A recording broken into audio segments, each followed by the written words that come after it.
meus irmãos. Nós vamos então continuar as nossas aulas a partir daquele ponto mesmo que nós paramos na aula passada. Eu estive observando o vídeo e eu percebi um negócio que eu falei, isso daí pode dar uma confusão, né? Então vamos retomar a partir dali. Eu não sei se os irmãos perceberam também, mas a gente vai falar sobre isso. O que a gente falou? A gente falou, por exemplo, que tem ali a figura ali de um veículo, né, que representa, né, o nosso corpo. E que a pessoa, né, o motorista que dirige o veículo, né, ele é o nosso cérebro.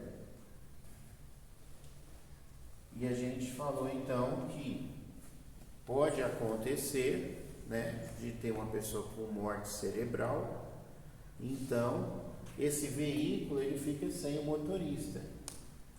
E esse cérebro, é nele que se encontra a alma, né? Antigamente se falava muito que o coração é a sede da alma, né, das emoções, né?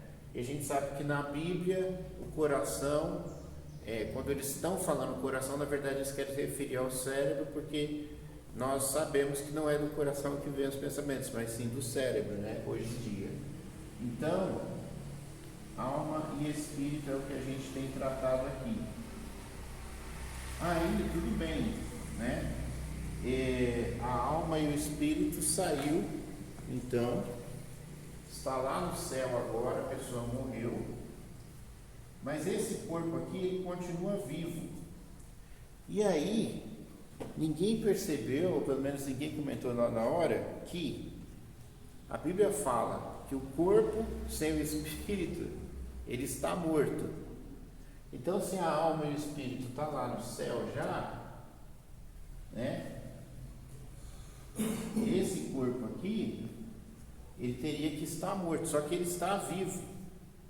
Se ele está vivo, né, ou a gente tem a situação de ter o corpo deitado lá na cama de hospital e o fantasma da pessoa, igual nos filmes, né, de ficção, não subiu para o céu, está ali parado ali do lado do corpo e vai ficar ali enquanto os aparelhos não forem desligados. Ou se essa pessoa está lá no céu, o que justifica esse corpo aqui estar vivo, né? Aí talvez alguém vai falar assim, bom, é porque esse corpo, na verdade, ele está vivo por causa da alma. O espírito da pessoa foi para o céu, mas a alma está aqui na terra. A alma é o carro que está vivo, é a vida que existe no carro, certo? A gente poderia fazer essa separação e ficaria bem fácil. Provavelmente o pessoal que trabalha com a doutrina do corpo, alma e espírito, né, ele separa dessa forma. Então, o espírito está no céu, a alma, quando o carro morrer, a alma vai desaparecer junto com o carro. Mas vamos imaginar então que esse carro aqui não é um carro. Vamos imaginar que esse carro aqui é um corpo mesmo.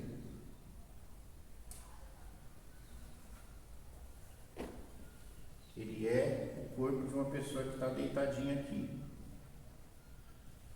certo? Ele está só com o coração batendo, o coração está batendo, ele está respirando, né? Ele está vivo. Aí, o corpo está lá, o cérebro já morreu, tudo. Aí, a esposa dessa pessoa aqui, desse homem aqui, fala assim, olha, eu não quero, né, que ele morre, eu não quero ficar sem nenhuma lembrança dele, eu quero que você pega e tira dele a semente e eu quero engravidar dele. Então esse corpo novo que vai nascer na barriga daquela esposa, certo? que vai vir da união aqui desses dois, esse corpo que vai nascer, essa criança que vai nascer aqui, ela vai nascer da união de uma alma com uma alma e espírito, certo? Então ela vai ter alma, vai ter espírito. Como é que é? Vai ser pela metade? Mas vamos complicar mais. Quem pediu isso foi os avós. A mãe também estava com morte cerebral, então ela também só tinha alma, certo? O espírito dela foi para o céu. Então tem o espírito do homem e o espírito da mulher. Os dois já estão lá no céu. Doutrina, a gente está tratando aqui da tricotomista, certo? Doutrina tricotomista. Então só tem dois corpos aqui que têm alma e eles estão vivos. Esse bebê, ele vai ser gerado um bebê normal? Não vai. Ele vai ser um bebê que tem só alma. Quando ele nascer, ele vai ter alma e espírito, certo? Então são complicações, né? A gente pode complicar. Bom, vamos supor que esse negócio de alma e espírito não tem nada a ver, certo? O que nós temos aqui é uma outra coisa. É um resquício da alma e do espírito, né? Então aqui é alma e espírito, tudo junto. Ainda assim a gente fez uma divisão entre a vida foi para o céu, a metade da vida continuou aqui. E aí esse bebê, ele vai nascer normal, certo? Então nós sabemos, certo? Já por experiência, que isso aqui é uma situação que para a medicina e para a criança que vai nascer, não está nem aí. O bebê nasce normal, com corpo, alma e espírito, o corpo e espírito, o que você quiser. Ele nasce normal, não vai ter problema nenhum, certo?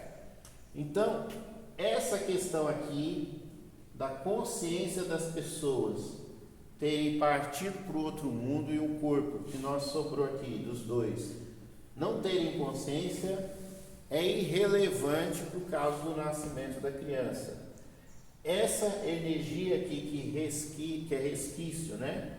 Que contém a vida, ela vai ser o suficiente para gerar pelo corpo, certo? Uma nova vida que vai ter toda a característica normal, corpo, alma, espírito, tudo normal. Então, para a natureza que Deus criou, a questão da consciência não importa para essa questão da concepção, tá? Então, imagina realmente que aqui nós temos um outro tipo de energia, certo? Se você quiser chamar de alma, quiser chamar de espírito, resquício do espírito, dá o nome que você quiser, não importa, certo? Não importa. A consciência é o que a gente está tratando aqui, que é o que importa. Pastor Samuel, só uma pergunta. Quando a pessoa entra num estado de coma, como é que ele fica em termos de alma, espírito e corpo? É o que eu estou mostrando aqui. Ele está lá no céu ou no inferno. Deus, ele não vai esperar o médico dar a palavra final e desligar o aparelho para ele liberar o seu espírito, para o seu espírito para o céu ou para o inferno.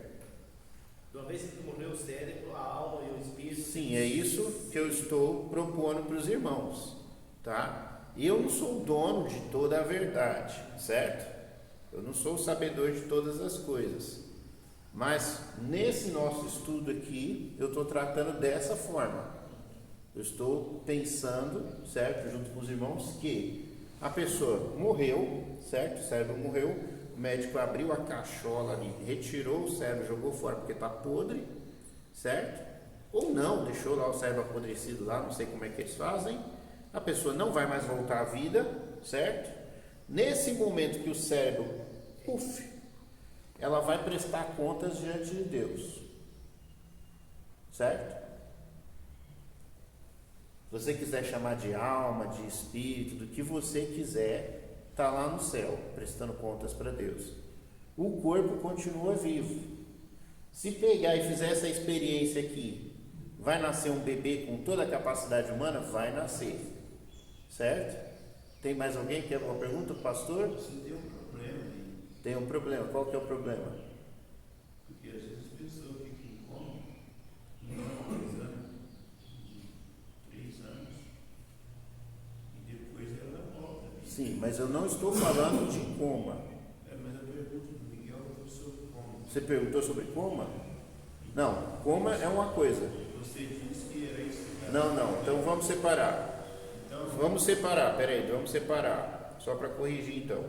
Na aula passada nós estávamos tratando de morte cerebral, não é de coma. Coma é quando a pessoa não interage com o mundo externo. A pessoa está viva, o cérebro está vivo. O que eu estou tratando aqui é o tempo inteiro de morte cerebral, não é de coma. Coma é uma outra coisa. Então, enquanto a pessoa está em coma, ela não está lá no céu. Respondendo a pergunta, então, ela está aqui, inconsciente, normal. Ela pode voltar a qualquer momento. Morte cerebral não é coma. Coma não é morte cerebral. Morte cerebral é morte mesmo. O cérebro morreu. É diferente do coma. Se você botar a máquina no cérebro da pessoa no coma, você vai ter atividade. Se você colocar a máquina na pessoa na morte cerebral, você não vai ter atividade. Morte é morte, coma é outra coisa. Então a pessoa está em coma, ela não foi para o céu, não foi para o inferno, ela está viva. Morte cerebral é a mesma coisa, que eu estou comparando sempre com esse exemplo. Como se alguém abrisse o crânio e retirasse o cérebro fora. Nunca que a pessoa vai voltar à vida. O coma, a pessoa pode voltar à vida passando 1 ano, 2 anos, igual o pastor Antônio estava falando. Tá? Então aí desfez a confusão. Certo, pastor Antônio? sim. Entendeu? Desfez a confusão. Então eu não estou falando de coma aqui. Aquilo que eu estou explicando aqui é sempre na questão de morte. Morte mesmo. Coma não é morte. Coma é outra coisa, é uma outra situação, tá? Estou falando de morte, sempre de morte aqui. É como se tivesse batido o caminhão e o cérebro pulou fora e só tem o corpo ali, tá? Então não tem chance de voltar, nenhuma chance de voltar. Não estou falando de coma, tá?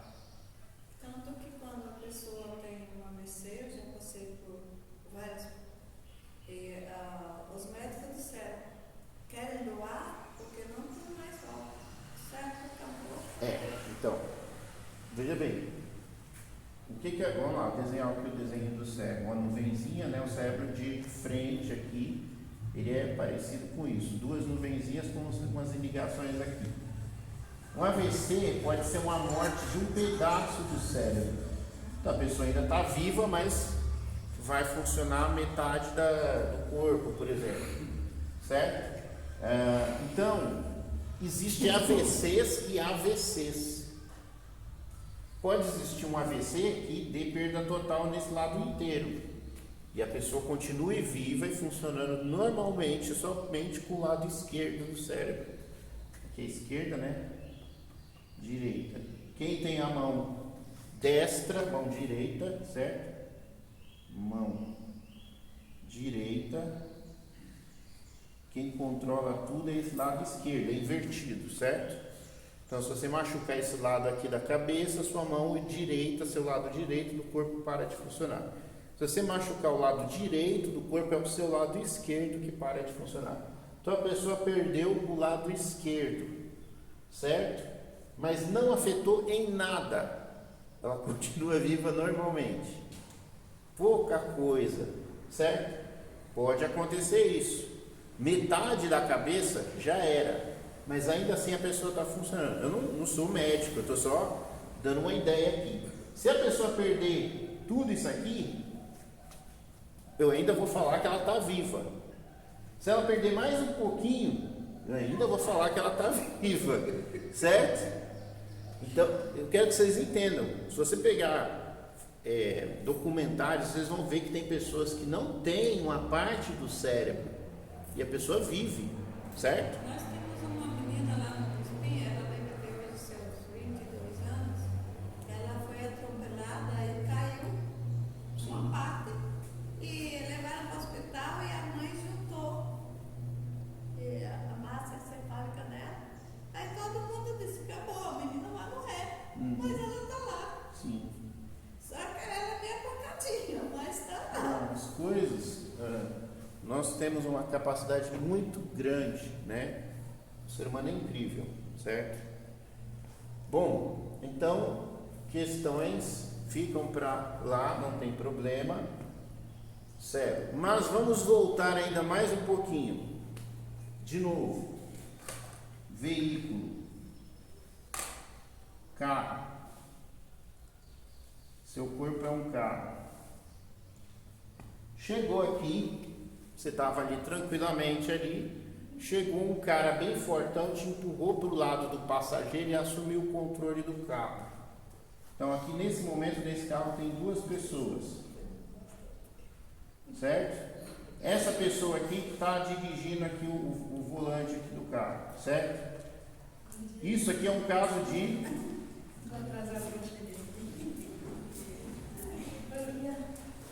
Isto aqui é um caso de possessão demoníaca, certo? Uma outra pessoa assumiu o controle do seu corpo, certo? Uma outra, e o demônio, todo mundo sabe que os demônios não têm esse negócio de alma, eles são apenas espíritos, certo? Olha só como é que a Bíblia é. É um ser espiritual, entrou um espírito maligno no corpo dessa pessoa aqui, deixou essa daqui dormindo inconsciente, talvez, vamos dizer assim, ó, inconsciente, certo? Ou até consciente, está lá, mas não consegue interagir. Possessão demoníaca. Vamos imaginar que isso não aconteça simplesmente aqui no carro. Vamos imaginar que seu espírito é o software, certo? Que controla o computador, que é o seu cérebro, certo? E esse computador aqui, que é o seu cérebro, está dentro do seu carro. Ih, agora o carro ficou feio pra caramba. Ficou muito feio. Então, esse carro tem um computador, certo? Quem dirige é o computador. Então, ele tem um motor, que é o coração, certo?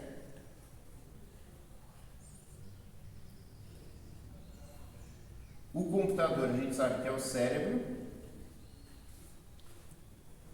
certo? O software, a gente sabe que é o espírito, que são o Windows, né? Vamos chamar aqui de Windows, bem popular mesmo. Então, o Windows é o espírito. Aí, o que acontece? Vem alguém de fora e invade o computador e assume o controle do carro. Então, esse computador aqui foi hackeado. Por quem? Por um outro software, que a gente sabe que o software é o espírito. Ele é uma pessoa, é um espírito e é uma pessoa.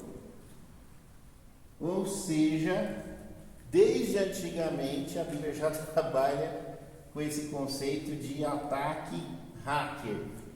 Alguém hackeia o cérebro da outra pessoa e aí controla o corpo da pessoa. É interessante no nosso mundo que quando se fala em guerra cibernética, né? Guerra cibernética, também se fala que essa palavra guerra cibernética é uma guerra invisível. Isso eu estou falando aqui no ano de 2000 para frente, certo? Isso daqui, guerra invisível, que acontece em paralelo com o que acontece no mundo real, a Bíblia já fala isso aqui há mais de 2000 anos. Que enquanto nós estamos aqui, existe uma guerra acontecendo no mundo espiritual. Uma guerra invisível, certo? E a gente sabe que dessa guerra invisível, um dos elementos dessa guerra invisível é justamente a invasão, o ataque hacker. E a gente sabe que no mundo espiritual, nessa guerra invisível, a gente lida com invasores de corpos, que são os demônios. Então olha só o paralelo que a gente consegue nos dias de hoje, depois do ano 2000, com a tecnologia, fazer um paralelo, fazer uma comparação com o que a Bíblia já fala há 4.000 anos, certo? Então a Bíblia já fala há mais de 2.000 anos sobre guerra invisível, uma guerra que acontece em paralelo com essa realidade. A gente está lutando com arco, com flecha, com espada, o homem contra o homem, mas no mundo espiritual, o mundo espiritual,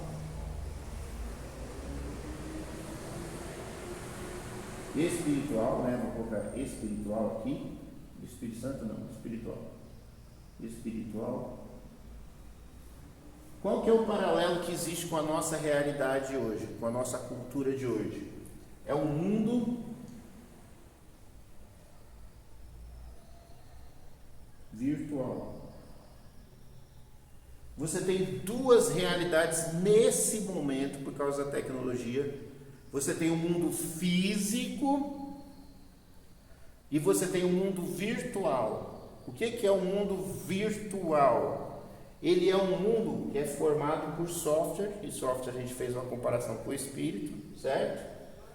Embora exista o físico, carro, avião, tudo acontecendo, existe um mundo virtual que controla o mundo físico, que interage com o mundo físico. Então eu posso ser um hacker, eu posso invadir a usina hidrelétrica de um país e desligar a energia de um país. Puf! Não foi o que a Rússia fez, eu não sei como é que ela fez, ou a Finlândia que desafiou ela, que ela cortou a energia. Mas já aconteceu casos de ataques de hacker lá nos Estados Unidos que pega e desliga lá a usina, tudo. Porque a usina é controlada por computador. Esse é o problema de você colocar computador para controlar tudo. Você consegue controlar o tráfego aéreo. Você pode, por exemplo, desligar o tráfego aéreo, a torre de controle dos aviões, e os aviões ficarem voando às cegas, porque avião, se você tem um monte de fumaça na sua cara, você precisa de navegar por instrumentos. Se você não está vendo, como é que você vai saber o que está acontecendo ao redor, né? Só vai saber quando você acertar uma montanha ou outro avião. Então a torre funciona para ajudar. Então nós estamos vendo aqui que existe nos dias de hoje uma forma humana de comparar o mundo que a Bíblia sempre falou que existia com o mundo terreno. Existe uma cópia, vamos dizer assim. Então, tal como, né, ou está para tal, que o software é a parte espiritual, o hardware é a parte física, assim como você consegue invadir o computador, aí você vê o mouse controlando lá sozinho, aí o computador manda uma impressão sem você mandar, começa a aparecer uma coisa lá na televisão sem você mandar, né?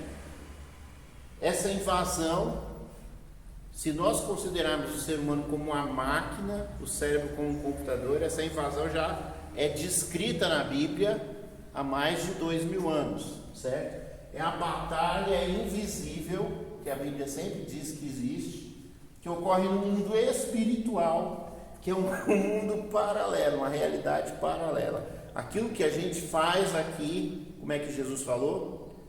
Que vocês ligarem na terra será ligado no céu. Existe uma relação entre o que acontece aqui e o que acontece no mundo espiritual, né? Na realidade espiritual. Então, nós temos essa comparação. Muito bem. Mas isso aqui ainda fica muito preso à parte superficial do que é o ser humano. Faz parte da realidade do ser humano, mas ainda está muito próximo do ambiente físico e o corpo e etc. E a gente não quer, a gente quer entrar mais para dentro desse negócio todo. Então, a gente vai revisar aqui algumas coisas dentro do ser humano. Então, imagina que existe níveis, como se fosse andares, certo? De uma caverna, de um poço. E o seu corpo é o raso. O corpo, o material, é a parte rasa dessa coisa toda. É a parte superficial do que é o ser humano. Mas se a gente começa a entrar mais fundo, a gente vai ter ali o cérebro, certo? A gente começa a separar o corpo do cérebro. Se a gente começa a entrar mais fundo, a gente vai entrar ali no que está dentro do cérebro, porque o cérebro só funciona igual o computador. Então vamos lá, computador, certo? Vamos lá, carro, máquina, vamos chamar de máquina, qualquer máquina, carro é uma máquina, né?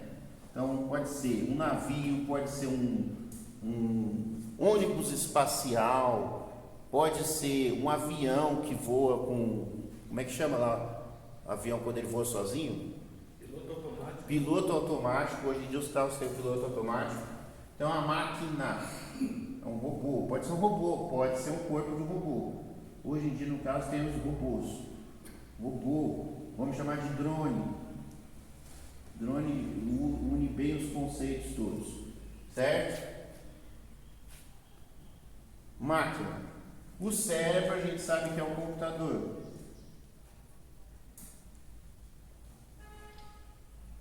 Mas a gente sabe que tudo isso aqui é uma coisa chamada hardware, ou seja, a parte física, a parte material que existe no nosso mundo. Chega nesse nível aqui, certo? Da história que a gente está analisando, a gente entra na parte espiritual, a parte imaterial. Seja para as nossas máquinas, computadores, etc., seja para o ser humano, que o ser humano também é uma máquina, ele é uma construção, porque o ser humano fica criado, o ser humano não evoluiu, não apareceu do nada, certo? Ele foi criado. Se foi uma evolução, foi evolução direcionada, mas não vamos entrar na questão de evolução, etc. O ser humano é criado, projetado. Ele é um robô biológico. Ao invés de ser construído com máquina, com parafuso, ele é feito com células. É um androide, certo? Ele é um ser vivo, mas é uma máquina biológica. Imaterial, espiritual, certo? Não tem nada a ver com físico, não físico, certo? E o que é? A gente separou em pelo menos duas partes: o consciente e o inconsciente.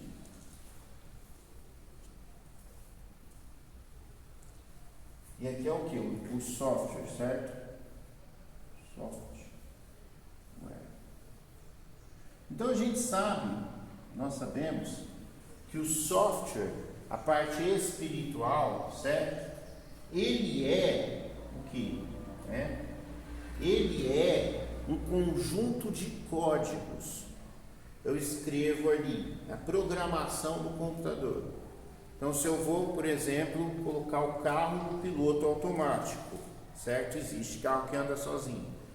Então, eu sou lá da Tesla, lá criei o carro, eu tenho que escrever um programa e dizer: esse carro, quando tiver alguma coisa na frente dele, ele vai frear, ou ele vai parar no farol vermelho. Eu programo para que ele possa andar sozinho. Ele tem que saber o que vai fazer. Então eu vou escrever um livro enorme. Se fosse em papel, seria um livro enorme de programas e programas. Quando você vê tal coisa, você faz isso, faz aquilo outro.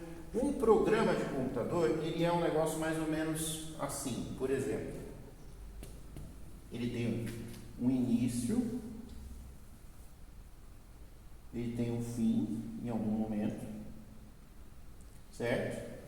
Dentro dele existe uma estrutura. Por exemplo, existe uma estrutura que é assim, uma estrutura que a gente chama de loop.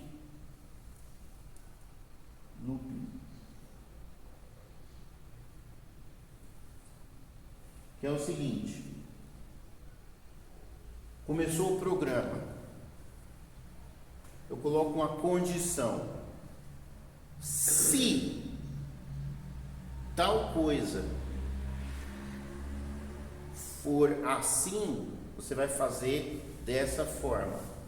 Se for diferente, você vai fazer de uma outra forma. Por exemplo, na Bíblia, eu que trabalhei um pouco com programação, certo? Lá quando eu estudei minhas coisas lá muito tempo atrás, na Bíblia existe uma espécie de looping, onde está escrito assim: Ele mesmo deu uns para apóstolos, outros para profetas, outros para evangelistas, outros para pastores e doutores.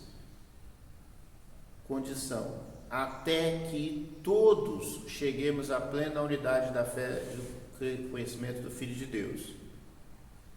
Aí, essa condição, até que, se ela não é satisfeita, você volta lá para o início do loop. Ele mesmo deu uns como apóstolos, outros para profetas.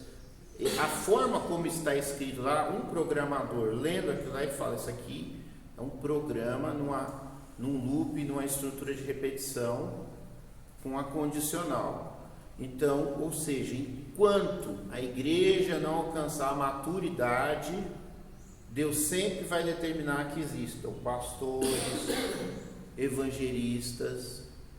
Você pode, ao longo da época da igreja, não chamar as pessoas por esses nomes, mas lá no texto ele está dizendo: Ele mesmo deu uns como apóstolos, outros para profetas, outros para evangelistas, outros para pastores e doutores, até que todos cheguemos à unidade da fé. Chegamos? Não chegamos. Então ele continua dando apóstolos, profetas, igual está lá na Bíblia, certo? Então sempre vai existir. Você pode não chamar, você pode não reconhecer esses ministérios, mas pela forma como está colocada no texto, sempre vão existir até que a igreja chegue naquela condição, né? Então sempre Deus provisiona esses ministérios na história da igreja, sempre está lá, certo? Então aqui dali é um bloquinho de programa. Então assim são os programas, né? Por exemplo, eu tenho, meu corpo está com um tanque cheio, né, de urina. Eu preciso tirar essa urina fora do corpo. A máquina manda um alarme, aí o software lê.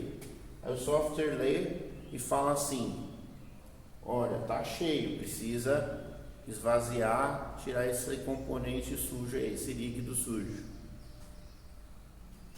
Vamos incomodar. Vamos causar dor, vamos causar ansiedade. Bom, foi atendido? Não. Então continua incomodando a pessoa. Foi atendido? Não. Só vai parar quando for atendido. Se não vai no banheiro não, para você ver, vai doer. Vai doer. Vai segurando.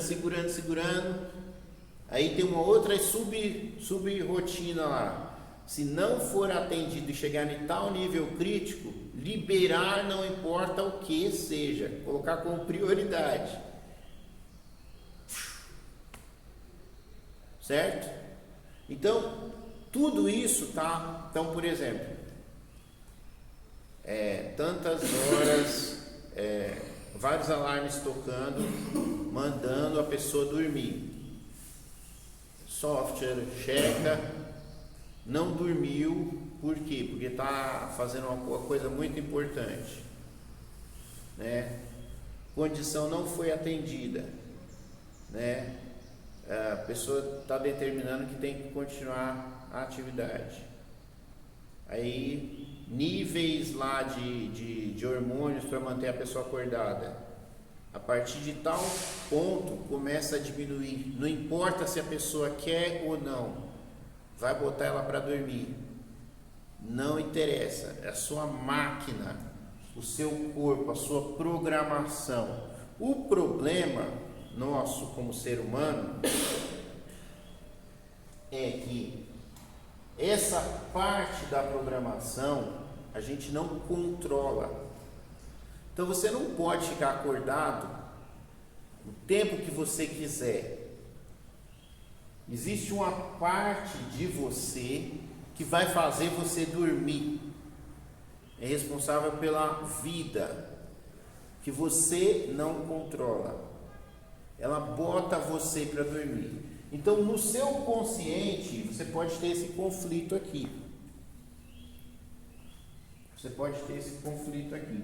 Como que a gente vê isso? No caminhoneiro, por exemplo. O caminhoneiro, no consciente dele, ele fala, ficar acordado. Porque ele quer chegar mais rápido, para ele voltar mais rápido, para pegar outro serviço, para ganhar mais dinheiro, porque ele precisa. Inconsciente fala, dormir.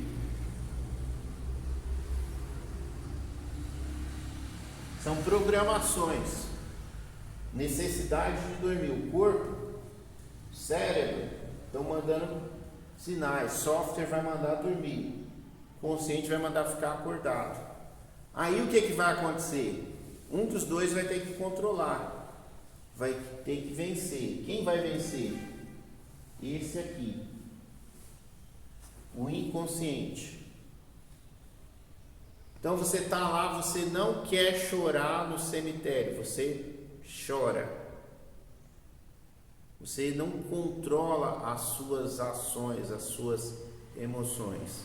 Ah, mas dá para controlar? Sim, tem muita coisa que você consegue controlar, mas tem muita coisa que controla você, que determina o que você vai ser, independente de você querer ou não. E isso é você, isso faz parte de você, está na sua programação, faz parte do ser vivo, é necessário para manter você vivo. Você tem que dormir. Aí o caminhoneiro, ele burla a programação, ele hackeia o software com drogas. Ele força o hardware, ele força o software. Aliás, a droga, né, ela vai criar aqui um bloqueio desse comando aqui. Então vamos lá, dormir. Vamos fazer o inverso. Ó, por exemplo, o corpo está aqui, né?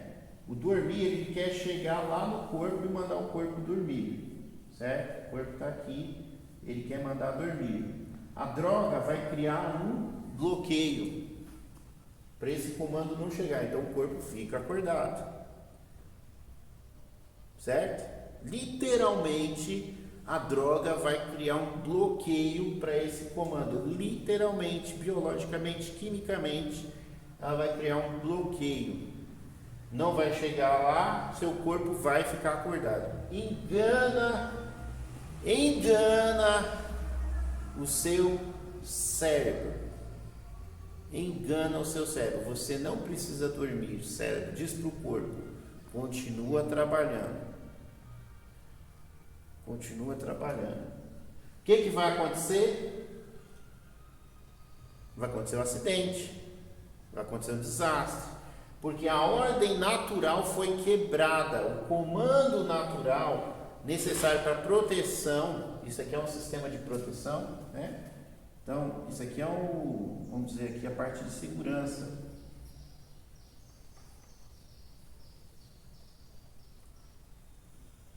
certo? Ele te dá segurança. Você tirou a segurança, você desligou o antivírus, você desligou o firewall, você desligou ali as proteções. Você vai seguir em frente. Aí você vai sobrecarregar o motor da máquina, certo? A máquina vai ficar sem óleo e você vai infartar. Vai fundir o motor. Porque você não respeitou os seus limites da segurança. Limites.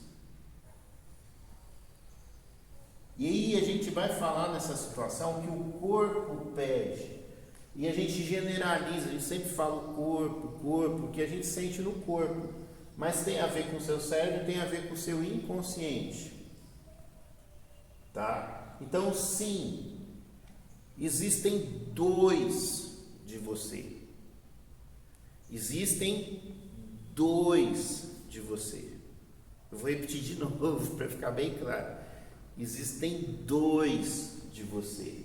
Existe dois de você. Existe muitas coisas que você deseja. Existem muitas coisas que o outro você deseja. Aí seria no caso do espírito e a carne. Exatamente. Certo? Que a gente chama na Bíblia de luta entre a mente, que é o espírito, e a carne, o corpo, como as pessoas falam, meu corpo está pedindo. Então a carne, ela precisa ser atendida. Se ela manda você ir no banheiro, você precisa ir no banheiro. Se ela manda você beber, você não precisa atender, certo? Porque senão vai ter problemas. Porque a carne, não é você, é a sua carne, ela vicia. Seu corpo se torna dependente químico. O seu corpo, não é você, né? Então, voltando aqui, toda pessoa está tratando de drogas. Vamos fazer o sentido inverso. Olha o sentido. Olha o sentido, vamos inverter.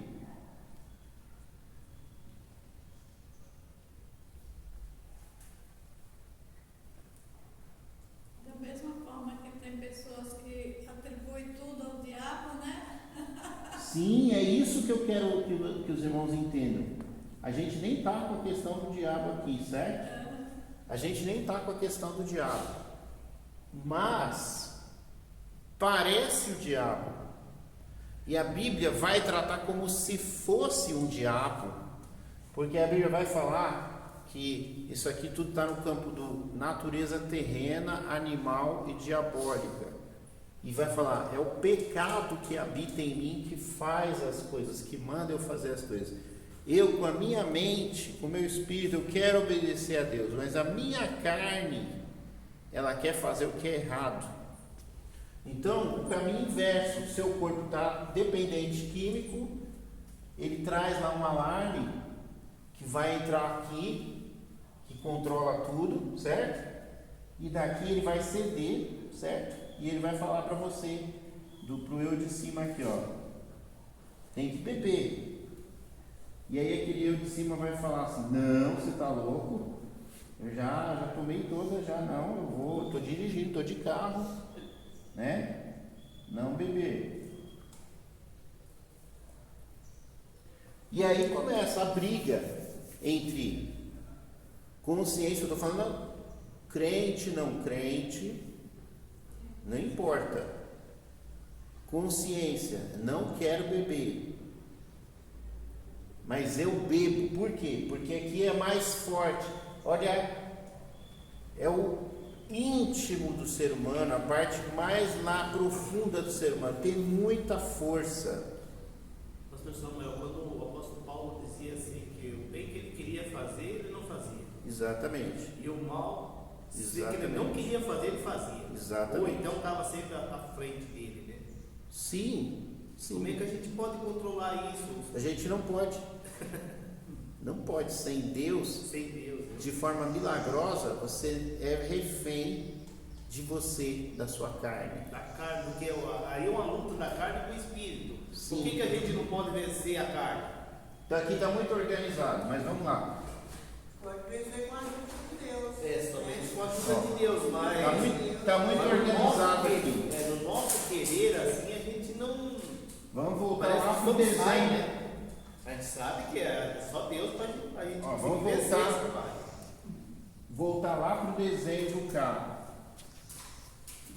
O problema nosso como ser humano é que nós olhamos para as pessoas e a gente pensa assim: bom, eu consigo mexer minhas mãos, minhas pernas, enxergo, ouço, então o meu corpo não tem nenhuma deficiência, ele é perfeito.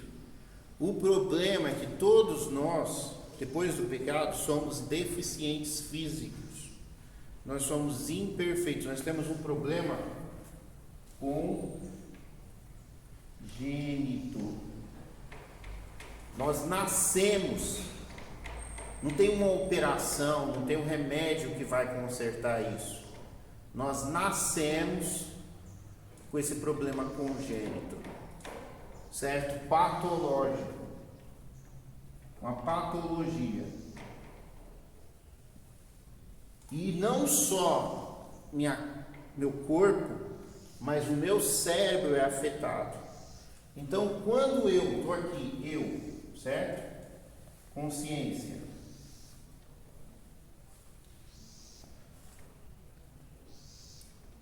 Quando eu mando um comando, eu tenho que passar por uma barreira que vai interagir com a sociedade, com o mundo físico, né? Certo? Mundo físico. Que é a minha carne, que é o meu corpo, que é o meu cérebro. E ele cria um filtro. E não importa o quanto você tenha boas intenções, o seu corpo, o seu cérebro, a outra parte, o seu inconsciente, a parte do seu software, ele vai te guiar para o mal. Então você joga as coisas aqui, só sai coisa errada do outro lado. Por isso que vai falar que o ser humano está totalmente perdido, depravado. Só que aí chega a exagerar de dizer que o ser humano virou um demônio. Não é o ser humano que virou o demônio, mas o seu corpo, ele está bem para esses lados aí do demônio mesmo, tá? Então, por exemplo, não tem cura, como eu falei, somente quando houver a ressurreição e você receber um novo corpo, é que você vai estar livre disso. Então, nem quando você se converte, você está livre. Aí que começa a briga. Aí começa a briga mesmo. Então, o que acontece? Em matéria de computador, fica fácil para explicar, né? Quando você se converte, você recebe um upgrade. O seu software recebe uma atualização que consegue contornar, o software compensa os problemas ali das deficiências do hardware, e aí ele consegue contornar muitas coisas. Então melhora aí uns 50%, mas não é 100%, porque a máquina está defeituosa. Por exemplo, um carro, vamos pegar o carro que é mais fácil. O carro está aquecendo, certo? Está com vazamento de água. O que você tem que fazer? Você andou um pouquinho, desliga. Isso é com a atualização que você recebeu quando você aceitou Jesus. Você faz isso. Você para um pouquinho, deixa o carro esfriar, anda mais um pouquinho, certo?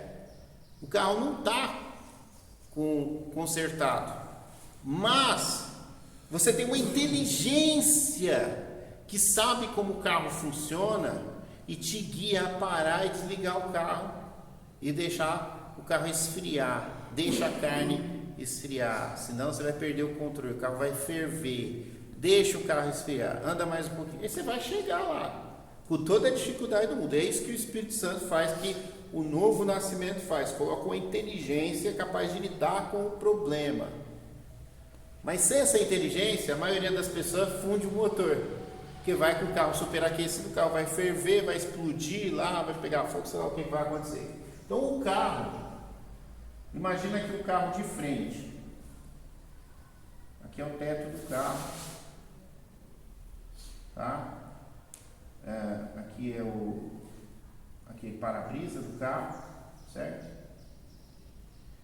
E ele tem as rodas, certo? O pneu do carro. Esse pneu aqui, ó, como é que eu vou desenhar ele? Ele está virado de lado. Você nasceu assim. Seu pneu tá torto. O que vai acontecer? O carro vai sempre pender para o lado errado. Está com problema no carro. Não importa o quão bom motorista você seja, você sempre vai cair para a direita. Certo? Sempre vai cair para a direita, porque o seu carro tem uma inclinação para o mal. O mal mesmo. Certo? Então isso aqui não tem conserto. Então, o seu hardware defeituoso, você pode ter pensamentos errados. Não só o hardware, né?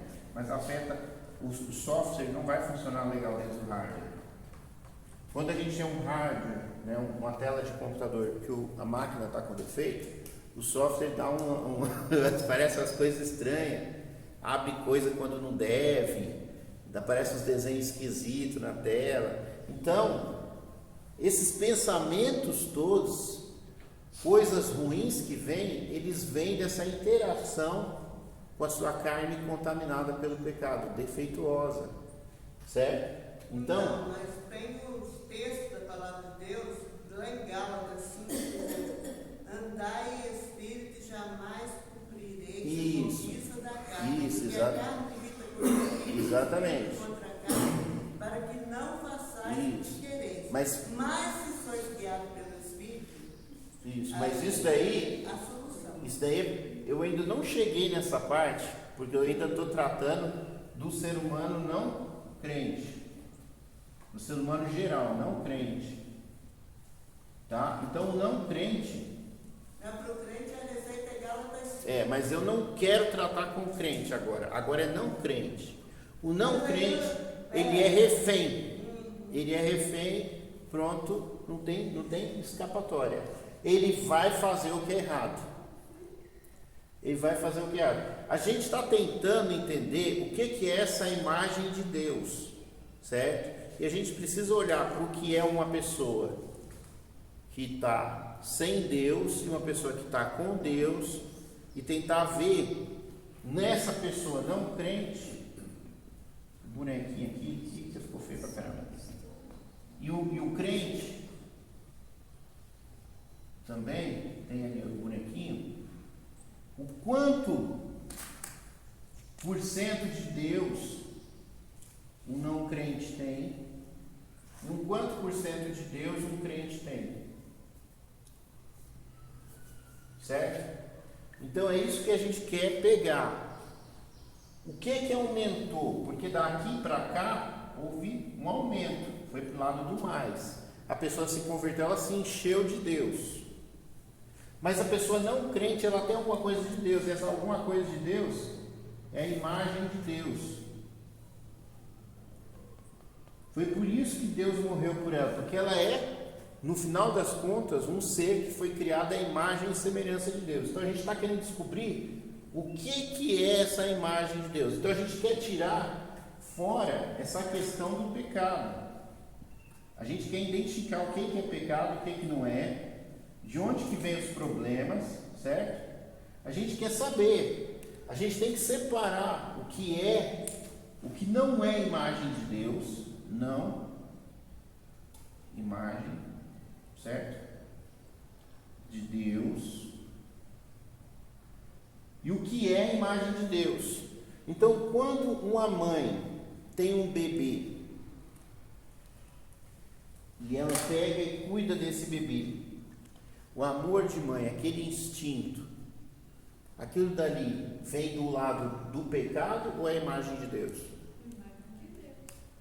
Tem certeza? Será que não é uma imagem do demônio? Porque a doutrina lá da depravação total fala que não tem nada de Deus no ser humano, que o ser humano é um lixo completamente caído, que ele é um demônio. Então é isso que eu quero mostrar para os irmãos, que a pessoa sem Deus, certo? Dentro dela, como a gente já abordou nos versículos, ela mostra escrito dentro dela as leis de Deus, que é o software. Tem dentro dela as leis de Deus. Então ele fala, quando os gentios que não têm lei agem como se tivessem lei, eles mostram a lei de Deus. Então, no ser humano vai ser julgado no dia do juízo final pela lei de Deus que está dentro dele, lei da consciência. Mas os demônios não têm sentimento de amor, de compaixão. Então, para que chorar? Então, esse choro não pode vir deles, porque o choro está demonstrando um sentimento de amor. Amor não vem do demônio de jeito nenhum. Então, o que a gente quer analisar junto com os irmãos é que o ser humano caído, quando ele adquiriu o conhecimento do bem e do mal, ele adquiriu essa distinção, né? Essa maturidade de saber o que é uma coisa, de ser capaz de escolher, só que ele ficou refém do poder do mal, porque a carne dele, o corpo dele não suportava esse poder do conhecimento do bem e do mal. Então o mal tomou conta, porque ele não tinha maturidade para lidar com o conhecimento do bem e do mal. Então o mal tomou conta. Então ele existe dentro dele, escrito dentro dele, a imagem de Deus, a programação de Deus. Pode falar, irmão. O irmão quer falar alguma coisa? Não, eu estava pensando, mas isso é rico, né, pastor? É rico porque o computador ali, só entra lá dentro o que se coloca, né? Sim. E no coração também, né? Sim. Aí também, vamos dizer assim, o homem mau é como se fosse um computador. Entra também o que ele coloca. Sim. O que tem lá dentro do computador é o que alguém coloca. Sim. E dentro do homem também é o que ele coloca lá dentro também. Mas aqui nesse momento aqui, né, nesse desenho aqui, eu estou falando de algo que já vem de fábrica. Não foi colocado nem pelo nenhum outro ser humano, nem pelo demônio. A pessoa, ela tem, qualquer ser humano, ela nasce, só para os irmãos entenderem, um bebê, ele pode ser que daqui a 20, 30 anos ele se torne um assassino, mas naquele momento ele é mau. Você vai ver sinais de inclinação para o mal. Justamente. Mas ele ainda não virou um assassino, ele é um bebezinho. Se você criar ele numa família com equilíbrio, será que ele não vai virar uma boa pessoa? Sabe? Então, essas coisas que tem que fazer a gente se questionar. Mas espera aí, essa criança, essa pessoa atrapalhada das ideias, se ela tivesse sido criada num outro ambiente, com oportunidade, será que ela não seria uma pessoa melhor? Até que ponto as coisas são escolhas? Até que ponto é influência, é oportunidade, e até que ponto as coisas são escolhas? Então veja bem, existem casos de uma pessoa que passou por uma família toda desestruturada, mas ela não se deixou afetar pelaquilo, fez uma escolha e seguiu por um caminho melhor. E existem casos de que a pessoa foi totalmente entregue, ela se entregou e foi dominada pelaquilo. Mas eu quero que os irmãos pensem, que os irmãos tenham ideia daquele bebezinho lá. O ser humano, quando ele nasce, pelo menos quando ele nasce sem ter feito bem ou mal, né? Ele não tem capacidade de escolha ainda, ele parece que está refletindo bem a imagem de Deus. Parece que um bebezinho tem um valor de bondade assim que a gente pode considerar, certo? Então, ao longo da vida, a pessoa, ela vai entendendo para o caminho do erro, certo? Ela vai fazendo escolhas e ela vai se colocando naquele caminho, certo? E tem o caminho certo e tem o caminho errado, certo? Então, no início, lá quando é um bebê, ele não percorreu esses caminhos. Ele não percorreu esses caminhos. Isso aqui são escolhas. Se ele tiver uma boa tutela, ele vai fazer umas escolhas certas na vida. Ele pode também, apesar de estar dentro dessas escolhas certas, em determinados momentos ele fazer escolhas erradas. Por exemplo, ele pode chegar até a alta corte de um país, ser um cara de boa família, de boa instrução, e se tornar um corrupto, lá com seus 50 anos de vida, estava vivendo tudo mais ou menos ali direitinho, nunca matou, nunca roubou, nunca fez nada. De repente, apareceu uma oportunidade, uma ótima oportunidade, ninguém nunca ia ficar sabendo, só ele que tinha a senha lá do programa, dos cofres públicos, e aí ele foi, ó, Por quê? Porque ele tem uma inclinação. Mas se ele tem uma inclinação, se ele nasce defeituoso, deficiente, quem é que está errando? É ele? Ou ele só está seguindo o curso natural dele? Porque se ele não fosse deficiente, ele iria errar? Coloquei complicação, hein? Imagina, você é Deus, você está julgando a pessoa. Mas se ele não tivesse, se Adão e Eva não tivessem comido do fruto proibido, ele estaria nessa situação? Será que ele não está fazendo as coisas só porque ele é deficiente? De coração, de mente, de corpo, certo? Aí então, por esse parâmetro, Deus não julgaria ninguém, não ia condenar ninguém. A pessoa é um pecador, só está fazendo o que é da natureza dele. Deus, provavelmente, de alguma forma, ele tem alguma coisa disso em conta. Não sei explicar, mas ele deve ter. Porque Deus, ele fez justamente isso. Ele deu uma chance para o ser humano. Mas espera aí, e se ele tiver uma chance de mudar? E se ele quiser mudar? Se eu chegar lá para ele e falar, olha, cara, você fez um monte de coisa errada, mas é porque você nasceu com uma deficiência do pecado. Sai dessa, vem comigo, vamos fazer as coisas diferentes. Foi isso que Deus fez. Foi isso que Deus fez. Então, nesse processo da conversão, quando Deus converte, quando Deus chama a pessoa a arrependimento, ele não vai considerar os tempos do pecado.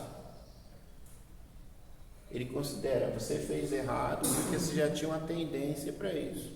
Que eu quero saber a partir de agora. Então, a partir de agora, para o crente, aí o negócio pega.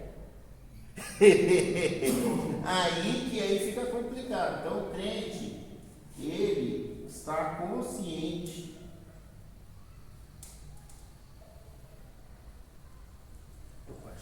do pecado.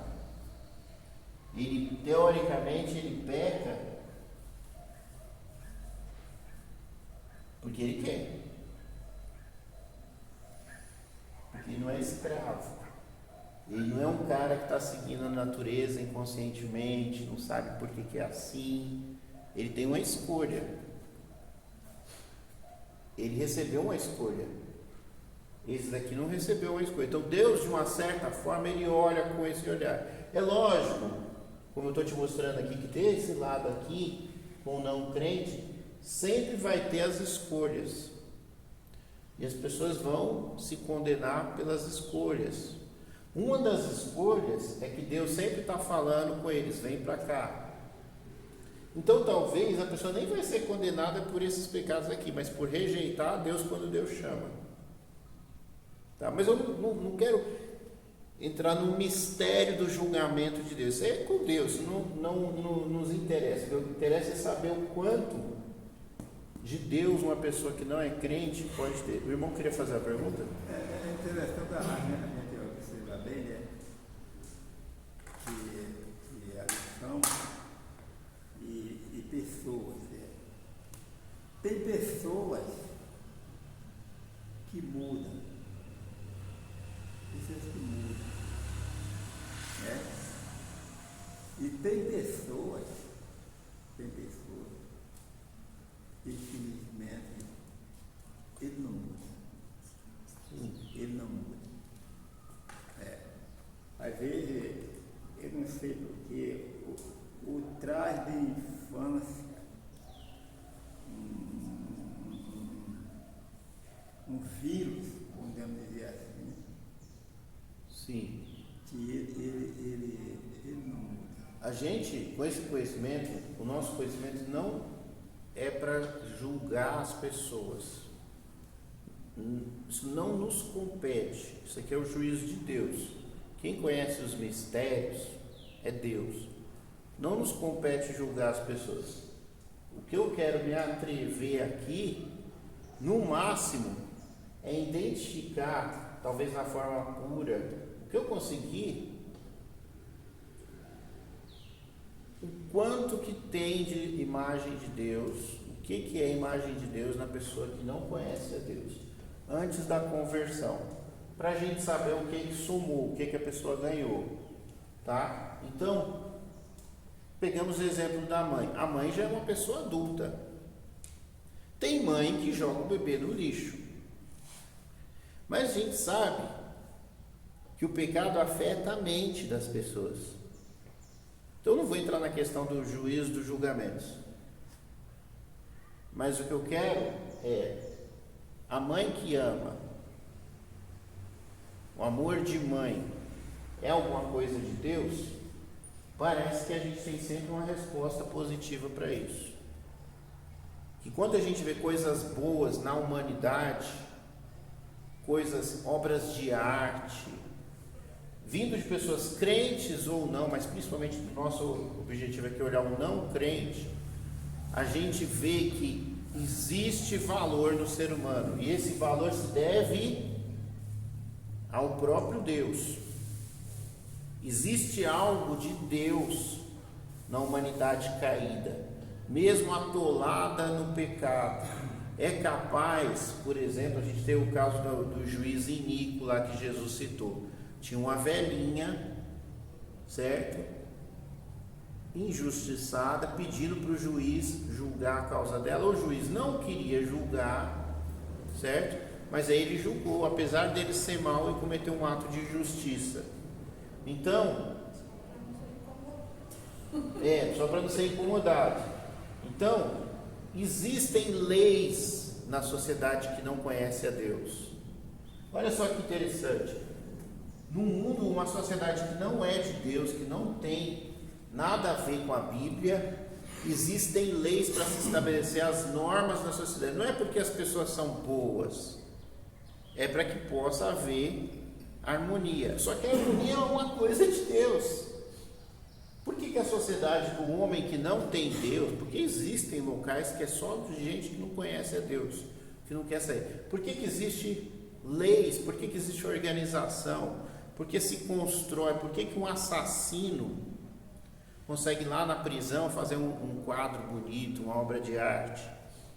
Existe algo naquela pessoa que foi colocado lá no início, antes das escolhas certas ou erradas, ela teve algo que ela não pôde escolher, que é a imagem de Deus que foi colocado dentro dela, certo? Então a gente queria abordar um pouco isso. Eu vou voltar para o nosso problema, porque é mais fácil a gente identificar o problema do que identificar as coisas boas, né? Então, se a gente fazer o inverso, certo? A gente usa muito isso quando a gente vai fazer uma análise técnica, tá? Então,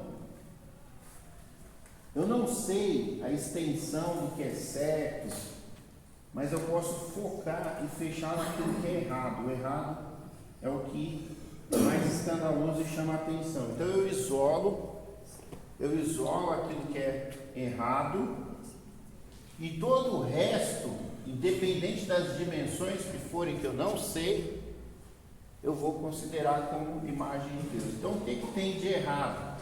Aí a Bíblia descreve justamente isso. Dentro do ser humano, as coisas do pecado.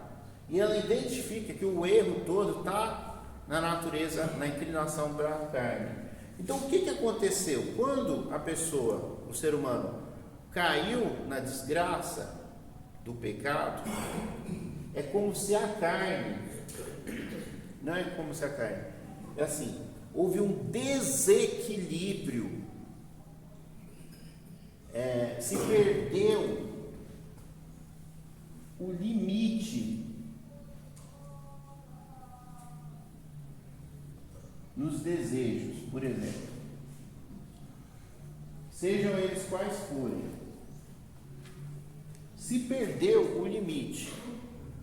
Esse desequilíbrio, então, é que a carne, ela não vê limites, ela quer comer mais do que deve, ela quer beber mais do que deve. Então a Bíblia vai citar várias vezes: aos olhos nunca se desbasta, aos ouvidos nunca se param de ouvir, a boca nunca se cansa de falar. E a gente não tem limites, e a gente vai na preguiça, a gente se entrega totalmente para as coisas todas, certo? Nas necessidades da carne. Então a carne, ela pende para esse lado, né? Vê lá uma fábrica de chocolate, você está fazendo uma visita à nossa fábrica, toma aqui um chocolatezinho, pode comer. Ele passa perto da bandeja, da esteira que está produzindo chocolate, ele rouba mais um, come mais um. Ninguém vai notar, ninguém vai sentir falta, certo? Então, tudo isso vem da nossa carne, essa fraqueza em ter limites. Isso faz parte da nossa natureza humana, e a gente se entrega para isso. E aí a gente vai chegar então lá em Paulo, né? Paulo, ele vai então falar que ele tem essa luta interna entre ele e esse outro eu dele, que é a carne. Antes de Paulo, os gregos, eles diziam um negócio mais ou menos assim: tinha aquelas bigas, né, as carruagens, e a carruagem tinha um cavalinho lá, né? Cavalinho, coelho, cavalo, a cabeça do cavalo, perna do cavalo. Vou fazer uma perna aqui mais frente. As perninhas assim, perninha aqui assim, pá, né? Cavalinho, certo? Então, cavalinho. Teoria e tal.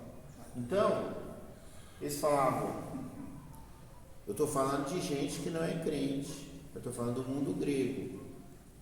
Os caras eram inteligentes, olha o que eles falaram: não seja o cavalo, seja o cocheiro. O cavalo é o seu corpo, é a sua carne. Você tem as rédeas, né? Falta colocar as rédeas aqui no cavalo, né? Para controlar aqui o cavalo, não sei como é que vai amarrar o cavalo aqui. Você tem que controlar o cavalo e não ser controlado por ele. Então, o azul ali tem que estar aqui e a carne tem que estar aqui.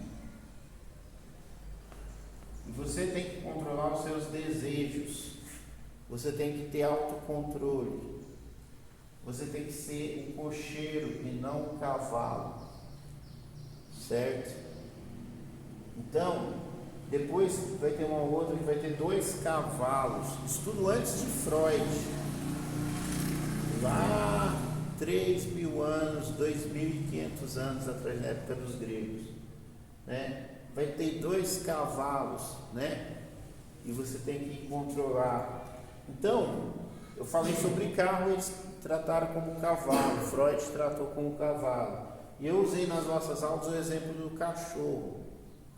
O problema, meus irmãos, é que o corpo, esse corpo aqui,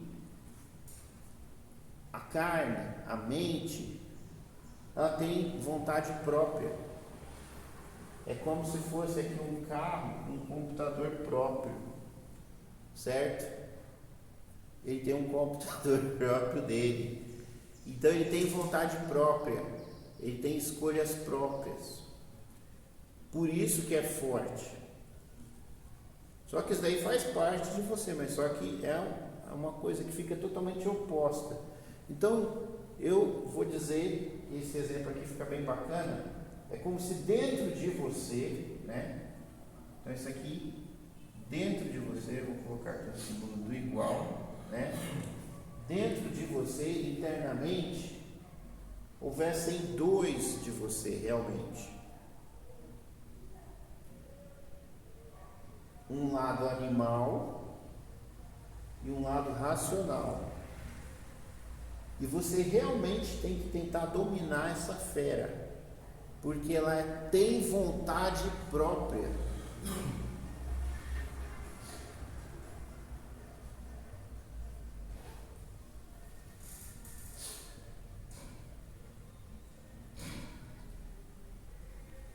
Aí complica.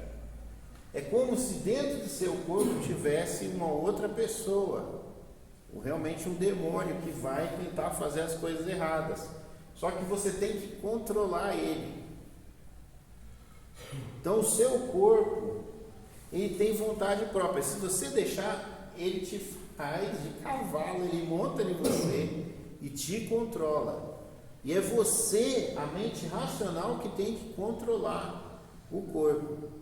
E aí por isso eu comparei a figura do cachorrinho lá, do pet, que você tem que domesticar, você tem que exercer domínio, você tem que domesticar.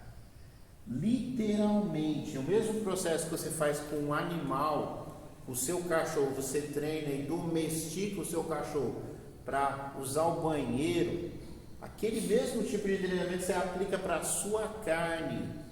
Então uma pessoa que não é crente, se ela usar esse processo que eu estou falando, ela vai conseguir um certo controle sobre a sua carne.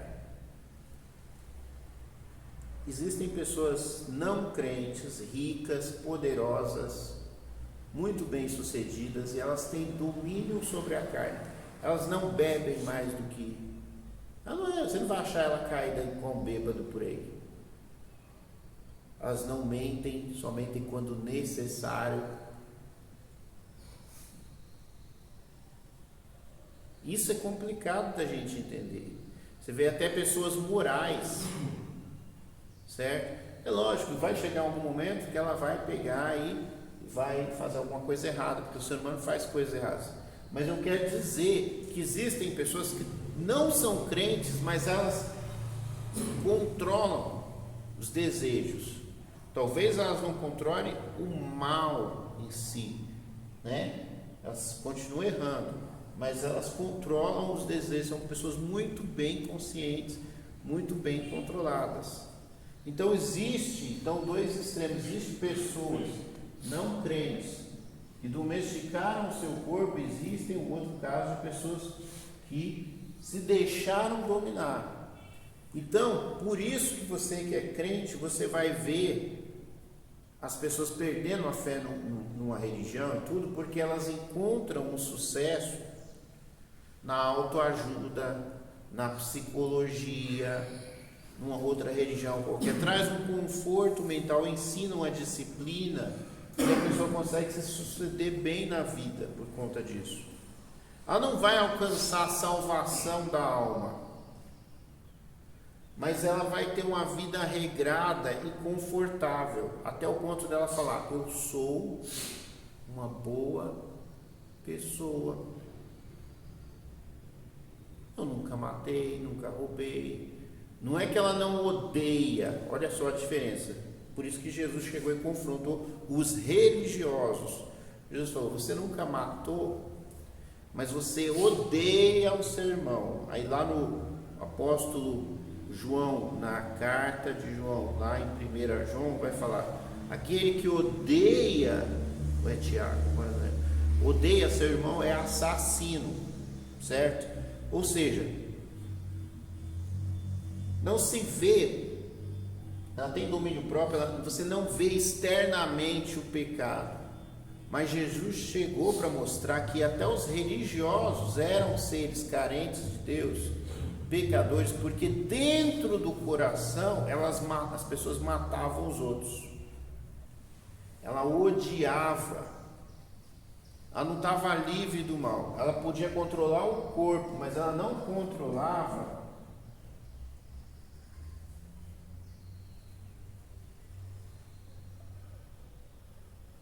ela dissimulava, ela fazia o bem, e até hoje existe assim, a pessoa faz o bem para que a sociedade veja. Essas empresas principalmente, não, porque a gente contribui com a obra social, eles não fazem, as pessoas são tão inocentes. As empresas que contribuem para a obra social, pode ter um dono ou outro aí que é realmente a pessoa que está contribuindo, mas a maioria das empresas, quando ela contribui com o social, ela tem desconto no imposto, faz por uma questão financeira, não é porque ela é boazinha, porque ela é engajada no social, porque é uma empresa politicamente correta, é conversa, né? E as pessoas são inocentes, a sociedade é inocente, acredita. Eu fico vendo os jornalistas, a mídia no geral, não vamos citar nomes para a gente, né? Mas você vê, o cara não dá notícia imparcialmente, ele está defendendo o partido A ou o partido B, ele tem partido, é um cara vendido, você não pode confiar, sabe, na cara de pau, na cara dura, assim, ele está fazendo um vídeo, está todo mundo vendo, ele está mentindo, e você sabe que ele está mentindo, todo mundo sabe que ele está mentindo, e ele sabe que ele está mentindo, mas ele está tentando manipular de alguma forma a opinião das pessoas. Então é complicado, ser humano, certo? Então é isso aqui, a gente conseguiu chegar mais ou menos até aqui. Alguma dúvida? Vamos abrir para perguntas. Temos alguma dúvida? Eu acho interessante que a palavra de Deus, ela nos ensina, nos educa, né? Mostrando lá que realmente existem as obras da carne, mas existe Deus que nos socorre, né? Então, o livro de Gálatas, né, capítulo 5, fala, né? No versículo 16, né? Andai no Espírito e jamais cumprireis ciência e cobiça da carne, porque é uma guerra, um milita contra o outro, para que não façais o que for do vosso agrado. Mas vocês não aprenderam a seguir Cristo, aprendemos que nós devemos crucificar nossa carne e pedir a ajuda de Deus, né? Não é falsidade, mas reconhecer que por nós mesmos somos imperfeitos, mas Deus que é perfeito nos capacita, nos ajuda e nos liberta. Então nós devemos crucificar nossa carne e fazer o que for da vontade de Deus, né? Em Colossenses também fala em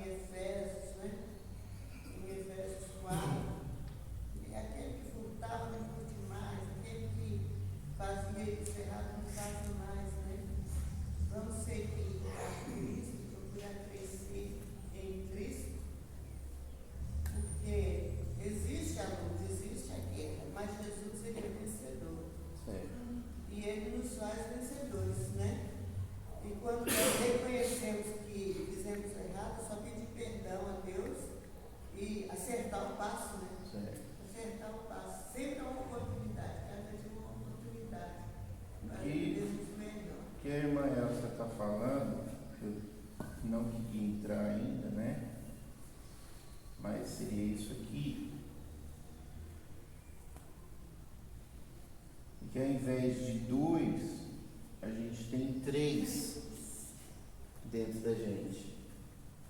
Um chama ego, o outro chama o id, e o outro chama o superego.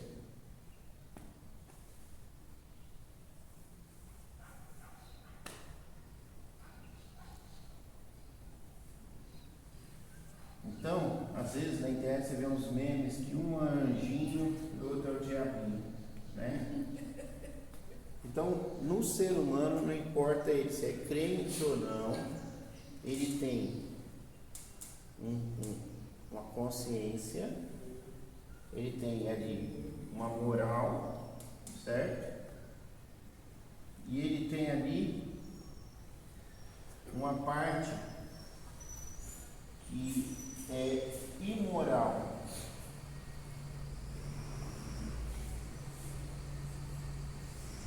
Ela não liga para nada. Essa parte aqui é a parte moral.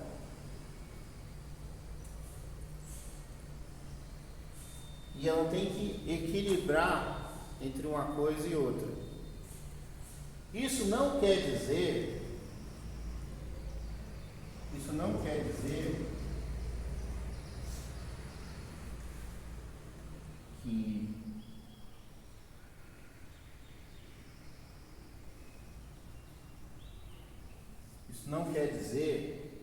que esse lado aqui também não seja um lado defeituoso.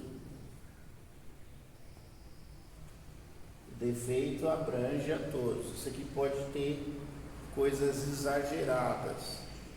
Porque, por exemplo,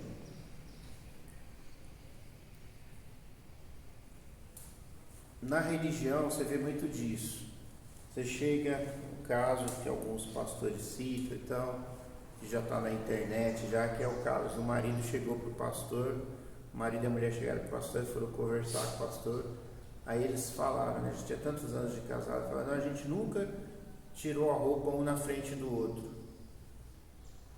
A gente sempre dormiu de roupa. Tinham filhos e tudo.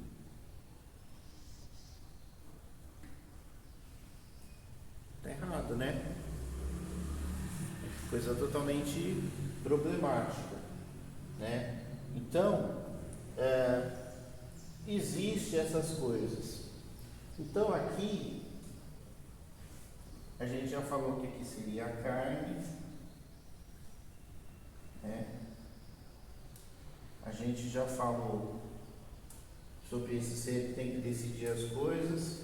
E aqui tem aquela parte ali da lei de Deus, de uma certa forma também. É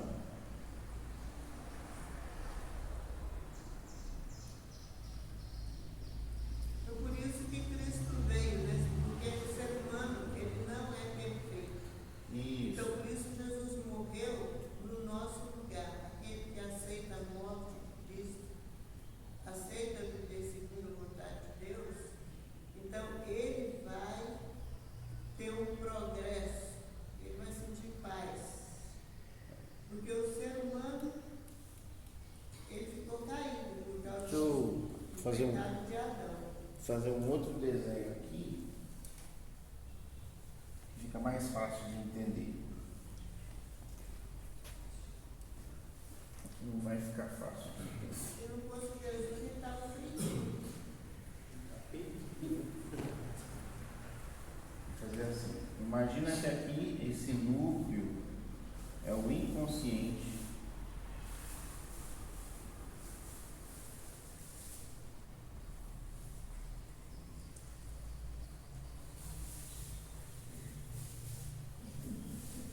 Aí nessa outra esfera aqui é o consciente.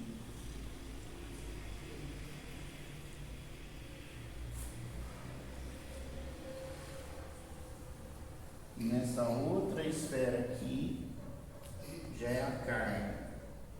É o hardware, né? Então, no núcleo de tudo isso nós temos essa esfera aqui que é o inconsciente. O consciente, né, essa parte que tem essas bolinhas,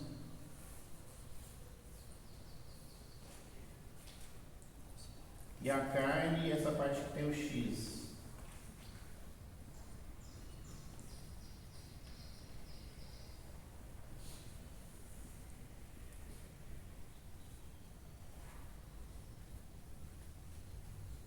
Então, se nós fizéssemos uma separação entre essas duas partes aqui, dizendo que aqui é a alma e aqui é o espírito,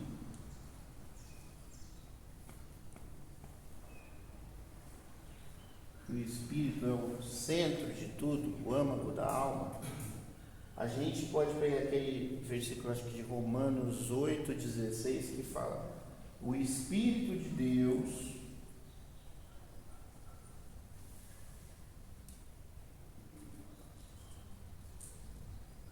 comunica com o nosso espírito que nós somos filhos de Deus.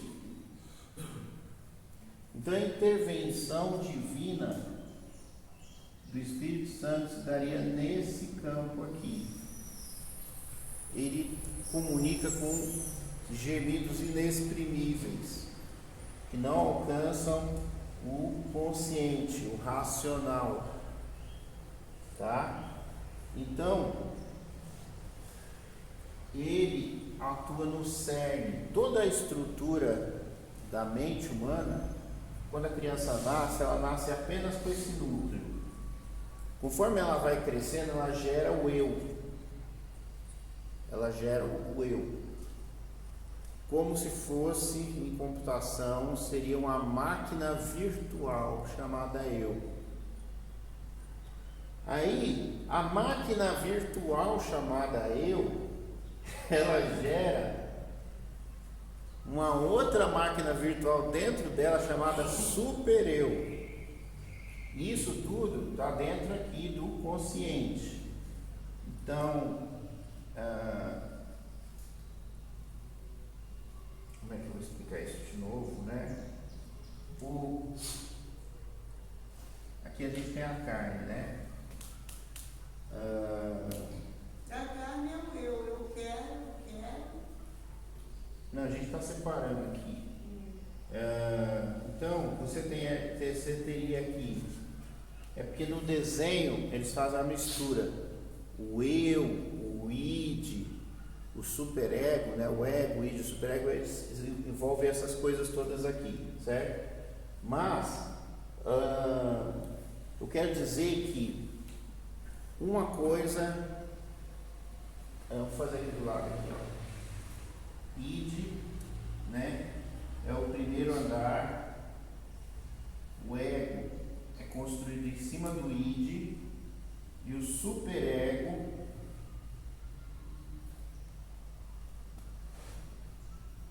é construído em cima do ego.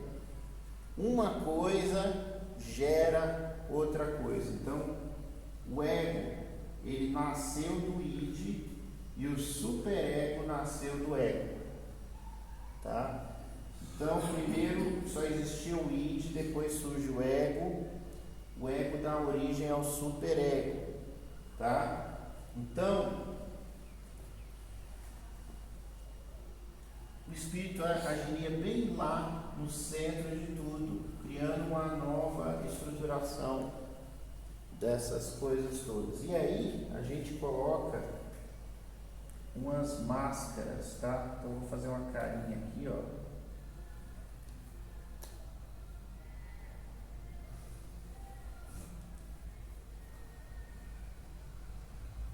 Certo? Então, aqui são carinhas também, né? São máscaras.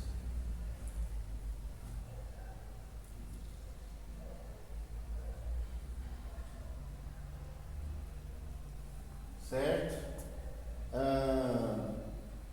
E essa questão toda a gente vai trabalhar na próxima aula, porque senão fica muito bagunçado.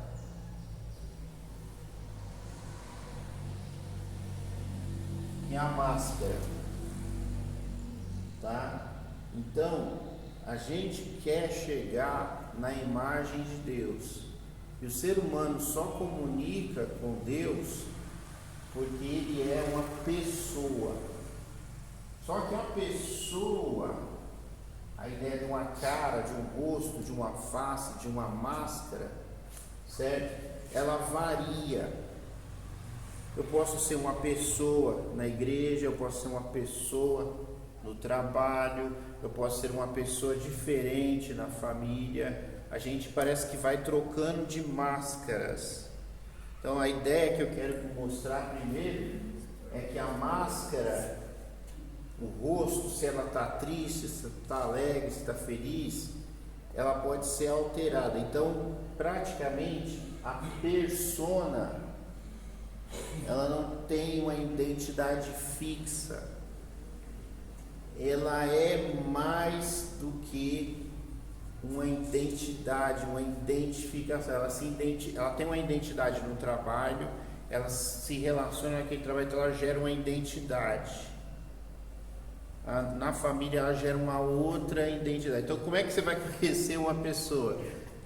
Só se você conviver com ela todo o tempo, em todos os ambientes possíveis, porque ela tem várias identidades, para você tentar criar um perfil do que realmente é essa pessoa, tá? E isso aqui é muito bacana, porque se a gente relaciona esse conceito de pessoa com o id, com o ego, com o superego, então você tem um lado seu que é só desejo, que é só carnalidade. Você tem um lado seu que é o lado do equilíbrio das escolhas. Você tem um lado seu que segue as regras, que é totalmente voltado para as regras, que é uma coisa chata. E aí o Espírito de Deus, ele é uma pessoa também. E ele vai conversar com a sua pessoa interior, certo?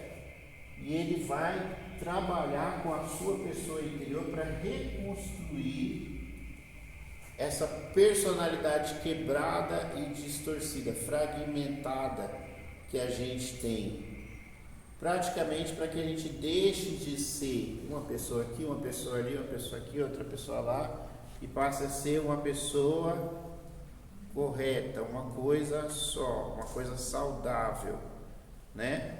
Então, é uma reconstrução da psique, certo? Isso aí vai ajudar o ser humano a ele agir correto, né?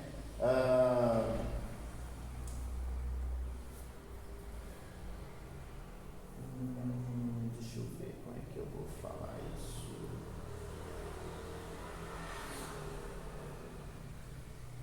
Bem complicado, né?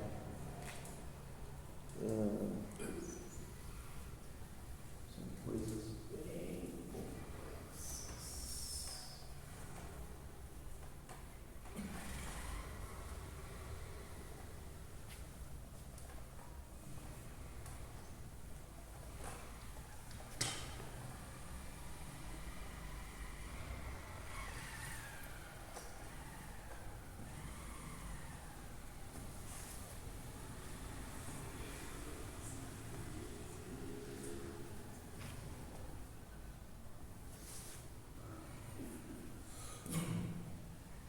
Bom, um animal, um cachorrinho, certo?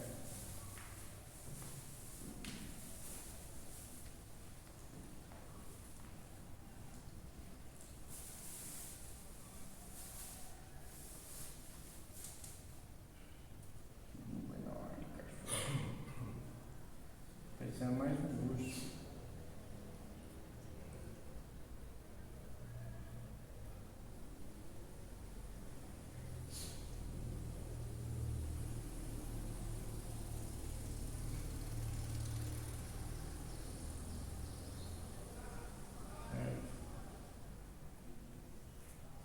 Ele não tem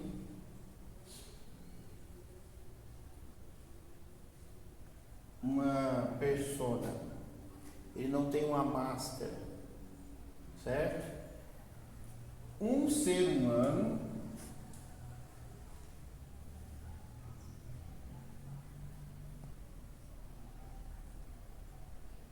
ele sim tem uma persona.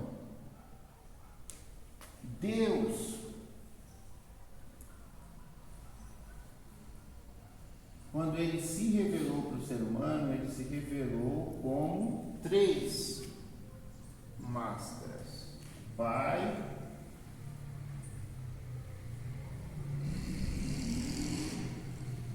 o Filho, e quando foi o Espírito Santo, ele usou muito a figura de uma pomba, né? Teve uma pombinha ali, ficou péssimo.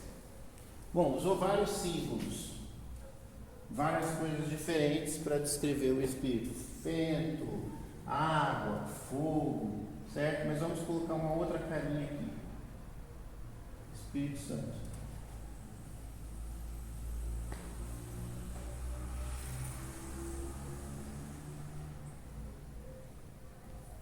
Certo? Então, o próprio Deus, para começo de conversa, para que a gente conseguisse entender, ele usou persona. A persona do Espírito, a persona do Filho e a persona do Pai. O Pai é sempre a lei. O Filho sempre mostra a escolha.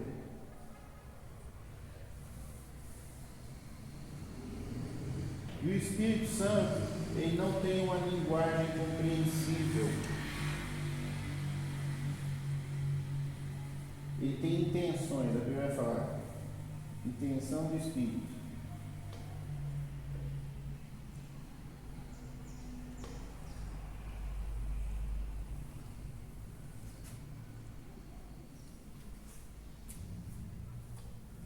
Bíblia, 3.000 anos atrás. Freud, 100 anos atrás.